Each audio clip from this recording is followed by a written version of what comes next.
Hello Bama Heaven နေကြိုဆိုလိုက်ပါတယ်ရှင်ဒီနေ့ကတော့announcement တစ်ခုလုပ်ချင်လို့ပါBama Heaven ကအခုဆိုလို့ရှိရင်ဗမာလို translate လုပ်ထားတဲ့ page ကို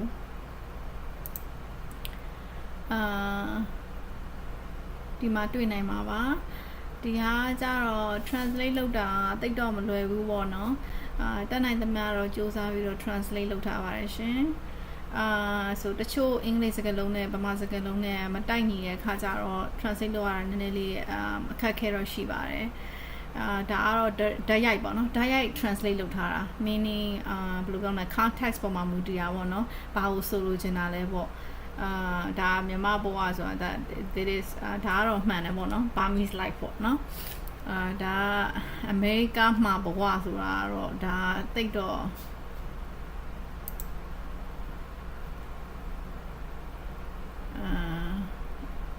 life in America ပေါ့ America မှာနေရတဲ့ဘဝဘယ်လိုမျိုးလဲပေါ့ဒီမှာ survive လုပ်ရတဲ့အတွေ့အကြုံတွေဒီမှာဖတ်ကြည့်မယ်ဆိုလို့ရှင် America မှာမင်းရဲ့ပထမနှစ်နည်းနည်းတော့တိတ်ပြီးတော့ကြားရတာတိတ်အဆင်မပြေဘူးပေါ့ America မှာကိုနေတဲ့ပထမဆုံးနှစ်ရဲ့အတွေ့အကြုံအခက်အခဲတွေဒါတွေအကုန်လုံးပေါ့နော်တတ်နိုင်သမျှပြေလည်အောင်ဘာမှ have ဖြည့်ရှင်းပေးဖို့ဘယ်လိုပြောမလဲ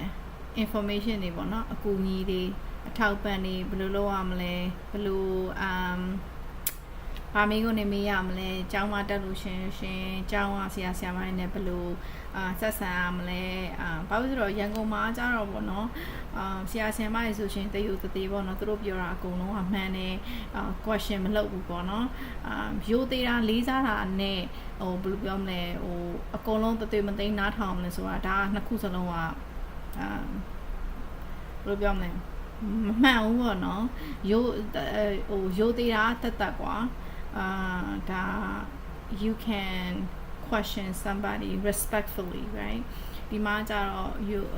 လေးစားစွာနဲ့ပြန်ပြီးတော့ညင်းခွင့်ရှိတယ်ဆိုတဲ့သဘောပေါ့နော်ဆိုတော့အထူးသဖြင့်ကိုယ့်ရဲ့အလုပ်ခွင်မှာ manager ပဲဖြစ်ဖြစ်အဲ့လို boss ပဲဖြစ်ဖြစ်အဲ့ဒါအောင်လေနေဒါလောက်ရမယ်ဆိုရှင်ဒါတွေ့မသိမ်းလိုက်နာတာတို့ကိုက new immigrant ကအသစ်ဆိုတော့ကိုကကြောက်တာတို့ပါအဲ့လိုမျိုးရှိတဲ့ခါကျတော့သူတို့ကသိတယ်ကွာသိတော့ advantage လို့ take advantage လုပ်ချင်တာပေါ့နော်ဆိုတော့ကိုယ့်ရဲ့ worker ပေါ့နော်ကိုယ့်ရဲ့ right ပေါ့ကိုယ့်ရဲ့ employment right တို့ employee rights တို့ပြီးတော့အလုပ်ခွင်မှာရထိုက်တဲ့အခွင့်အရေးတွေမရလိုက်တာတို့အဲ့ဒါမျိုးဆုံးရှုံးနေတာသွားတယ်ပေါ့နော်ဆိုတော့အဲ့ဒါတွေကိုသိဖို့အတွက် Burma Heaven information တွေကိုဘယ်မှာယူရမလဲဘယ် government website ကဘယ် government website မှာယူရမလဲဘာလုပ်သင့်တယ်လဲပြီးတော့ရှင်ဒီမှာပေါ့နော်အကုန်လုံးက law နဲ့ regulation တွေရှိတာပေါ့နော်အလုပ်ဆိုတာလေ24နာရီလို့မျိုးလုပ်တယ်ဆိုတာမရှိဘူး8နာရီလုပ်တယ်ဆိုရှင် break ထားတဲ့2ခါရရမယ်15မိနစ်2ခါပေါ့နော်ဒါတွေက state ကလာတာနော် company နဲ့မဆိုင်ဘူး company တွေကအကုန်လုံးက state law တွေရယ်ပြီးတော့ federal law တွေကိုသူကလိုက်နာရတယ်ဆိုတဲ့အခါကျတော့company ကငါတို့ company ကငါတို့ policy ရှိရဆိုတာသူတို့ရဲ့ policy ကgovernment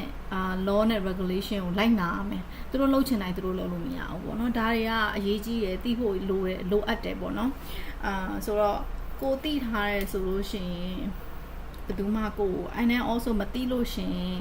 okay နေဒီမှာဘယ်မှာရေးထားတာလဲနေငါ့ကိုအဲ့ policy ကိုပြပါဘာညာအဲ့လိုမျိုးမေးပိုင်ခွင့်ရှိတယ်ဆိုတော့ဒါဥပမာပြောပြတာပေါ့နော်ကျောင်းမှာဆိုလို့ရှိရင်ဆရာမတွေဆိုလို့ရှိရင်လေးစားစွာနဲ့ question လုပ်လို့ရတယ်ဟဲ့ငါသမီးငါကလေးဘာဖြစ်လို့ဒီအတန်းမှာရောက်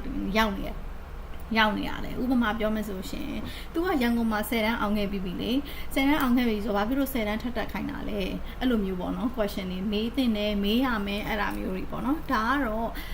ဥပမာပြောပြတာပါဘာမှလည်းဘာမှတခြားtopic တွေလည်း